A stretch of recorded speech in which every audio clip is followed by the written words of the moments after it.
What's up, everybody? Today we're joined by recent New York Yankees signee pitcher Carson Coleman. He was a redshirt junior at University of Kentucky and was drafted by the Rays in the 33rd round of the 2019 draft, but opted to return to UK. While he was at University of Kentucky, he was one of their top relievers, striking out 81 hitters in 53 innings, and that's good for pretty incredible 13 and a half or 13.58.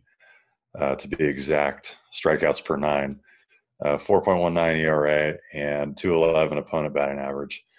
And in the 6 appearances he did have in 2020, pretty crazy. He struck out 13 of the 17 hitters he faced, so he was definitely keeping that up.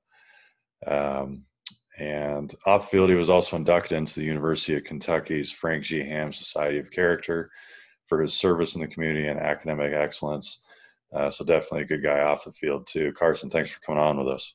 Yeah, absolutely. I appreciate it, guys. Yeah, so recently signed, what's it been, 4 months ago now? So, what does that look like? What have you been up to after you signed? So whenever we signed, they put us on especially with the whole no minor league ball, they put us on a throwing program and lifting program pretty quick. And we'd have pretty weekly Zooms. Of course, with the Yankees, they're going to keep it to a pretty high standard. And Right. It was once a week we got nutrition meetings. Once a week you having your own personal meeting with there's multiple pitching coaches, coordinators. You're having a Zoom meeting with one of them. And then you're having actually every other 2 weeks, you're having your own personal mental conditioning coach meeting. And then you're having like a full class of the draft class with the mental conditioning. So they stay on top of it, and we've been doing that the last has it been 4 months now? Yeah, you signed in June, right? Right after the draft. Yeah, 4 months of that. But still going. Like yesterday, had all the mental conditioning. I mean, it's great. I mean, it's obviously it's the Yankees. It's top class, but I mean, with how it's been, not being on a baseball field in a while, I mean, it's been as good as it can get. Yeah. And you didn't really start focusing on solely pitching only until your late senior year of high school, and even transitioning into your college career. How did you kind of make that transition into the pitching side of things so smoothly and quickly? Well, one, it wasn't entirely so smoothly and quickly. There's a lot of trial and failure in there, a lot of learning. My freshman year was 2016-2017 season, which that year at Kentucky, we were a super regional team, and we pretty much had probably the best offense in the country, especially being in SEC. We were first in everything in the SEC. We were almost first in everything in the country. And here I come, barely pitching for a year, coming in and pitching in the fall against some of the best, which I didn't know at that time, but the best hitters in the country, literally. Right. And I mean, that was definitely, I'm happy it was like that. I mean, that was a good way to definitely get into it. Tough way, but like at least made you really focus, want to be better. Yeah. I mean, it took time, and even until just about this last year, I was still finally getting some secondary pitches in. And I was never the guy that just had crazy velo or anything like that. I had good velo, but I just kind of had a magic fastball that kind of helped me out. And I mean, a lot of those strikeouts and that crazy strikeout rate, those all came from fastballs, really. Yeah. And what about your fastball would you say kind of sticks out? Would you say, obviously you said your velo isn't a big side of things for your fastball. Would you say it's more of the movement on your fastball? Yeah. I can already tell he's a spin rate guy. I mean, the analytical stuff's big now, but technically, yes. There were any analytical people that was around the game of baseball, it was always a conversation on my fastball, because practically every single category you could go down it, mine was just in that 1 percentile almost every time. And it definitely played. And a lot of the guys would say I was practically, or like this was like the quote that I guess everyone would say, I was the only pitcher in the country that you knew exactly what pitch was coming almost every single time, and you still couldn't hit it. Right. that definitely gave me some confidence in that. But still, at the same time, I mean, it was just not being scared to throw a fastball no matter what, even though, I mean, it worked. It was like you get a batter 0-2, it's like, why throw a breaking ball when All right. throw a fastball practically anywhere up in the zone, they're going to swing and miss. How Yeah. much do they do a lot of the analytical stuff, the pitch data stuff in college now? It's definitely around. Yeah. We, like at Kentucky, especially being a great baseball program like that, we had on the actual stadium field, we had TrackMan, so we got all that data from there. And then if we threw bullpens, we had Rapsodo and Right. cameras, anything you needed. But it wasn't, we didn't dive too deep into it unless it was something to definitely work with someone. But I mean, it's definitely around. And there's definitely colleges out there that go crazy. I don't know if you guys ever seen Wake Forest's pitching lab, but they do the thing where they put all the motion stickers Oh on. yeah. They got it. It's pretty cool, but college baseball is definitely getting up there. Yeah. How big are you personally into the analytical side of things? Because obviously, we're seeing it evolve even more in the game. A lot of people kind of want to take that factor away from the game, but it starts with the youth. We're seeing it a lot in perfect game events, baseball factory events already starting in high school, 12, 13, 14-year-olds starting to get into the analytical side of things already. How big are you personally into that analytical side of things? To me, it's definitely interesting and it's good to understand, and it can definitely be beneficial. But I'm definitely not the one that gets too stuck in it. I think there are guys out there that get too caught up in it, and I mean, in reality, that's just something that it's just another like bonus or factor that can add to your game, or especially as a pitcher, anything. I mean, shoot, even hitters look at that stuff now. But I shoot, I can't even remember what a showcase was like back in high school, but it would be crazy to think that, which I don't doubt they are, definitely using Yeah. Rapsodo, all that kind of stuff on that. But I mean, same thing. If I was a recruiter or anything, I would have to look at that as like to a certain extent, not let that be a defining factor. I mean, at the end of the day, you still gotta ball out, you gotta perform. Right. It seems like, for a guy like you with your stuff, okay, you've got the numbers to back up your fastball, and you're like, okay, that's great. So just keep throwing my fastball. That's pretty much what you can pull from that. That's pretty much it. So I mean, honestly, it was my redshirt freshman year, sophomore year. I had just come back from an injury where I actually took a line drive to the face, and I Oh, had God. used my freshman year. So I didn't. So here I am being a new pitcher. I literally pitched about maybe in 5, 6 scrimmages my freshman year, which that's nothing. I mean, Right. we're playing, shoot, roughly probably close to 40 scrimmages in the fall, Right. and that was all I had. That was about 6 innings. And my sophomore year, I was honestly still probably on the, if I'm being honest, I was probably on the edge of even making the 35-man roster. And going back to that spin rate stuff, sometimes we would do pitcher versus hitter live, and we actually had TrackMan up on the board giving us live data every pitch. And usually when I was pitching, I was like the guy that was, I'd maybe say like 88, 91. I'd usually probably hang around like 89, 90 for the most of the time. And like if I got into it, the spin rate would be like right around 2,000, which I guess isn't terrible, but it's not going to do anything crazy. Right. And That's about what I was at. I actually figured it out. So a lot of things with the spin rate, like this baseball right here. So when you throw a four seam, you got the four seam here, right? Mhm. So baseball is a circle, it's a sphere. So you don't actually think about it too much, but there is a center of a center of the baseball when you're throwing a four seam.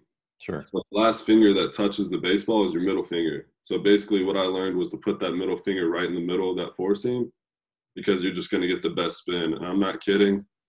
Right in the middle of a 1v1, like pitcher versus hitter, I made that adjustment and my spin rate went up, no kidding, like 400, Wow. which is a lot. And after that, I started throwing, low 90s to mid 90s, and I had a crazy spin rate. And ever since, I just, like at first in my sophomore year, I was getting strikeouts one after another, just throwing fastballs.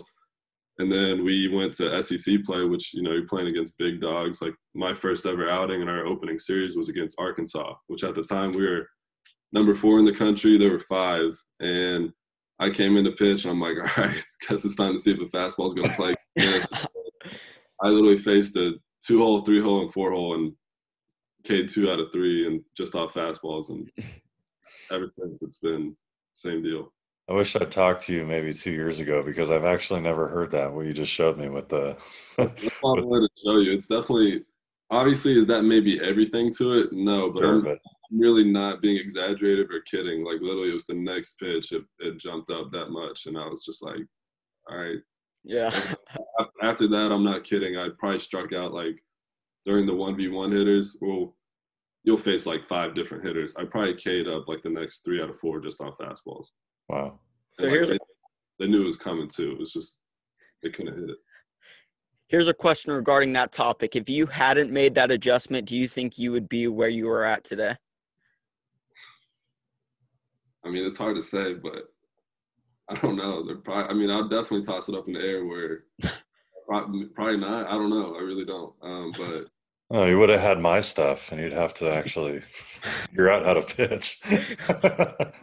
Because that's funny. It was, I always threw around 89, 90, 2000 spin rate. If I really got on one, it was 2200.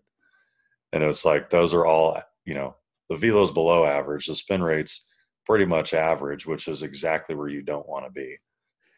I think for this year, my average spin rate was pushing 2,500, and like the highest was like 20. Yeah.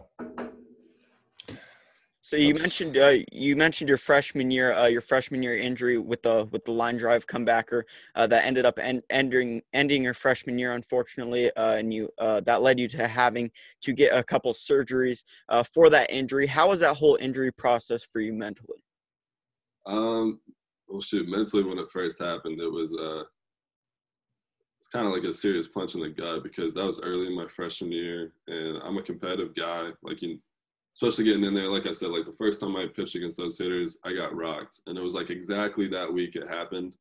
I felt like I was finally getting comfortable, getting it figured out to be not even just a baseball player in the SEC, just be a student athlete. That's a tough transition, but that was definitely tough. But the way I've always kind of described it is, to me, honestly, it was kind of like a blessing in disguise because it gave me, so like one thing, especially recovering out of that, one thing that I definitely took away from that was learning how to be positive, especially like I'm sure you guys know in a game of baseball, being positive is a huge thing because it's all mental. So that was a big thing that I kind of learned through that and mental toughness. And I think that just kind of built my mental game, which is a huge thing as a pitcher alone. And I also just got 1 full year to learn from we had great pitchers on our staff. I mean, we had first rounder, second rounder, and then like 3 guys before the 6th round that were pitchers. And I mean, I got to learn from them, and I also just got to get stronger in the weight room. And I think that was it because I was a scrawny kid. I was probably all of like 155 going in my freshman year. But I mean, 50 pounds later, it's a huge difference. But Yeah. Right. So that was definitely, it was just, I don't know. Like I said, to me, it was a blessing in disguise. It gave me that kind of room to make an adjustment that, I may have not known that I needed, but it definitely gave me the opportunity to. Yeah. And while during your time in college, you spent a lot of time with the Whitecaps down in the Cape Cod League. How beneficial do you think that that couple of seasons were for you, and how beneficial do you think playing in the Cape Cod League was for you? Definitely beneficial. Cape Cod is definitely one of my favorite places, and the baseball is just, I mean, it's second to none. But the biggest thing I always describe, like especially if it came to development, is every single guy that you're around is a potential future big leaguer. Right. So if you're simply playing catch, picking someone's brain, just doing anything like that, like you're surrounded by those guys. You simply being around them is going to make you a better pitcher. You're going to learn new things. You're actually going to get better. Like some guys up there, they end up getting their best off speed because they end up learning it from someone else who had a good off speed, but they got the opportunity because Cape Cod. And there's not many other summer leagues you're going to get the opportunity. Is there a chance of that? Yeah, but if you go to Cape Cod, it's practically 100% it's going to happen. Like you're going to get some kind of click that's better. Like my roommate in Cape Cod this last year, Mason Black, plays at Lehigh University. Do you guys even know where Lehigh is? Maybe. I've heard of it, but I don't know where it is. That's Pennsylvania, isn't it? Yeah, it is Pennsylvania. But basically, what I'm saying is like small time, Yeah. D1 school, and I mean he could throw well. He compete his ass off. Love that. He'd be the guy that would be talking shit to the dugout, doing all that. But him being around that environment and competitiveness, I'm not kidding. This guy, I'd probably say he was maybe around like 91, maybe hit a 92. And then just with all the competitiveness and him getting better, this man, he was a freshman. And he literally was getting up to like 96 in Cape Cod. He ended up being like the all-star starter and practically won Cape Cod Pitcher of the Year. Had like a sub-1 ERA, struck out literally probably everyone in the league. And he's like probably one of the top pitching prospects for the draft next year. And I mean, but like literally, I promise you, like if he didn't go to Cape Cod, probably wouldn't have happened, in my opinion. Because seriously, being around that just flipped a switch for him, and ever since, and it made him like he was focused because he was around that kind of group of guys, and that's how Cape Cod is. That's awesome. Yeah, you definitely touched on something there, like a couple things actually, like, you know, the amount of stuff you learn from the guys around you is more than anything you'll ever get from a coach, because you know, coaches are great and they're there for you and to, you know, reinforce things and point things out when they see them. But you know, I learned more from teammates than I learned from anyone else. And then so like, you know, Cape Cod, it's basically like, you know, like you said, it's basically a minor league team of college players from all over the country, some from Lehigh, and you never know like what's going to click for someone. So, you know, that's definitely something I saw a lot throughout my career where, you know, it's just, you never know. And you can learn something from anyone, whether they're from, you know, the farthest corner of Pennsylvania or, you know, some baseball hotbed. That's how it goes, really. I mean, that's all it takes for someone. I mean, it doesn't matter what school you go to or where you are. I mean, if you're good, you're good. And stuff like that he's facing. Like, shoot, I know like every single year, practically half the first round in every MLB draft, or honestly half the picks in the first 10 rounds are guys that played in Cape Cod. So I mean, you're facing literally the best of the best. Yeah. And I've always been curious about this. What does a game day look like in the midst of a Cape Cod summer league? It's honestly about as big league as it gets. So for example, with the Whitecaps and Brewster, we didn't have lights. And the one cool thing about Cape Cod is it is old school baseball. There's no walk-ups. No, like, I don't know. It's not your normal pregame kind of deal when it comes to like, say, like going to a game in Kentucky, but it's definitely old school, traditional. It's fun. But when I say it's like big league, is our game would be at 5:30, 6 o'clock, and we would be at the field at 12. You'd be doing your warm up, doing any kind of practice stuff, any personal work guys are doing. Like you get there, you show up and you do your work, but like that's not just one day. Like you literally like you play every single day in the summer. You might get 3 days off, and you're doing it every single day. So it's literally just like minor league ball. Besides maybe 2 less off days, you might get that one there. But no, it's fun. I mean, shoot, I was always so sad when I left Cape Cod because weather was great. Everything it was a normal pregame. It was more big league. Like you're showing up. The coach is there. They're not there to tell you what to do or to make you do anything pregame. You don't have to do anything as a team. You show up, you do whatever you want. Not that you're gonna, be slap dicking, but like that's how it is when you're a big leaguer. Like you take care of yourself, you do what you got to do, and obviously that's your own accountability. But that's also another thing with Cape Cod that I guess it teaches you is to, take care of your stuff. All right. So how close would you say it is to summer catch? Which one's that? Oh, shoot, no. Not quite. I had a feeling the answer was no. I wanted to talk a little bit about the 2020 season. Obviously, you know, the 2020 season was disastrous for every single league and sport in general, but in particular NCAA baseball, you know, because the season obviously was extremely shortened due to the COVID-19 pandemic. What was your initial reaction when you initially found out that, you know, the season was indeed going to be canceled, and how did you initially find out about the news? Um, Shoot, all that stuff was so crazy. I'll probably never forget this just because it happened so quick. I remember being I don't know what class it was, but I remember being in class. We were just about to get out, and I was checking my phone, and I'm literally like, I don't know if it was Twitter or Instagram. I'm just slowly going through, and that same weekend was going to be our SEC opening weekend against Vandy, and it was also going to be SEC basketball tournament. So obviously, being a Kentucky guy, Kentucky basketball is huge. So like you're paying attention to that, and it was just really quickly, like while you're scrolling, it was like back to back to back, say like on Twitter, where it was saying like, you know, rumors that they're hearing stuff's going to happen. And then just like that, it did happen. Oh. And not even 30 seconds later, you see a tweet where it was like, the LSU Tiger baseball team just got told not to get on the bus to go play at Ole Miss because obviously something's going on. And then right after that, we got a group message text about, so usually it was Thursday. So usually you practice at like Vandy on Thursday before your weekend series. And they sent a message saying, hey, we're going to practice at our place now due to weather. And I checked the weather in Nashville, and it is sunny, sunny, sunny, sunny, no issues. And I'm like, all right, something's up. And I'm not kidding. Within that minute walking out, I literally see a thing that says Ole Miss LSU canceled. And then like 30 seconds later, we got a message saying that all SEC baseball was canceled until April.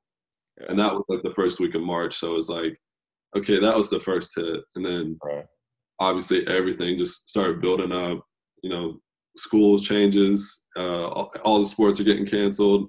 And I mean, after that, it was pretty much a given that that was going to happen. And honestly, whenever the news broke that it happened, it sucked. But at that time, it was just like, I don't know. It was like a slow breakup. I mean, like you knew it was going to happen. It was just like, it was time. It was just, but that moment right there before then, that sucks. Because I remember looking at my phone and I was walking with my friends and I just stopped and I was like, shit. I was like, they were like, what? And I was like, we're not playing ball for a while. So, but yeah, it was a tough gig. But I mean, nothing you can do about it. Right. Yeah, you're moving on. Yeah, no, you can't do. Same deal. Yeah. So enough baseball. What kind of stuff do you like to do off field? Anything interesting? Well, shoot, this probably would answer the last question. Actually, I kind of say a thing that a lot of people don't know about me, or kind of like a hidden talent, is I'm really nasty with the camera. Okay. Really? Yeah, like I gotta probably pushing like a $2,000 camera. That's definitely my favorite side hobby. And me and my best friend growing up, it's kind of like a duo.